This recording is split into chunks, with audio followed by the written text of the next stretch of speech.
Udhna police station વિસ્તારમાં તારીખ 7 ફેબ્રુઆરીના સવારે લગભગ 5:30થી 6 વાગ્યાના સમય દરમિયાન એક મહિલા જે છે એ પોતાના પરિવાર સાથે રિક્ષામાં બેસી અને જઈ રહ્યા હતા ત્યારે ઉધના નવસારી રોડ ઉપર 3 આરોપીઓ જે છે એમણે આવી અને બાઇક ઉપર એમનું બાઇક રિક્ષાને પેરેલલ ચલાવી અને મહિલાના પર્સની ચીનાજપ્તી કરી અને પર્સની ચોરી કરેલી હતી।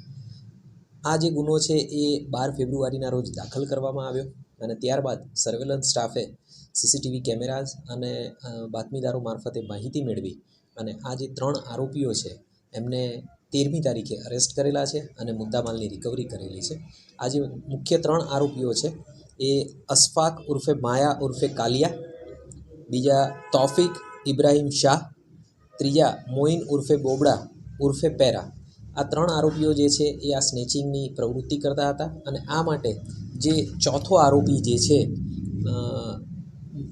આસિફ હયાત ખાન પઠાણ એના બાઇકનો ઉપયોગ કરતા હતા અને આ બાઇક ઉપયોગ કરવા માટે થઈ અને એને આ લોકો આરોપીઓ પૈસા આપતા હતા।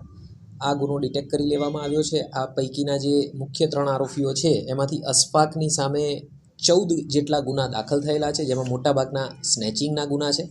આ જ રીતે તૌફિકની સામે 3 ગુના દાખલ થયેલા છે શહેરમાં અને મોઇન ઉર્ફે બોબડાની સામે 4 ગુના દાખલ થયેલા છે।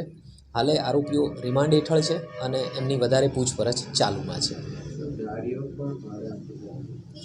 ગાડી જે છે એ આ મોટરસાઇકલના માલિક છે આસિફ હયાત ખાન પઠાણ છે એ પોતે પૈસા લઈ અને આ રીતની પ્રવૃત્તિઓ માટે ગાડી ભાડે આપતા હતા, એટલે એમનું નામ પણ બાકીના 3 આરોપીઓને અરેસ્ટ કરવામાં આવ્યા। ત્યારે બાદ પૂછપરછ કરવામાં આવી, એ દરમિયાન સામે આવ્યું એટલે એમને પણ આરોપી બનાવી અને એમને પણ અરેસ્ટ કરી અને રિમાન્ડ માંગવામાં આવેલા છે।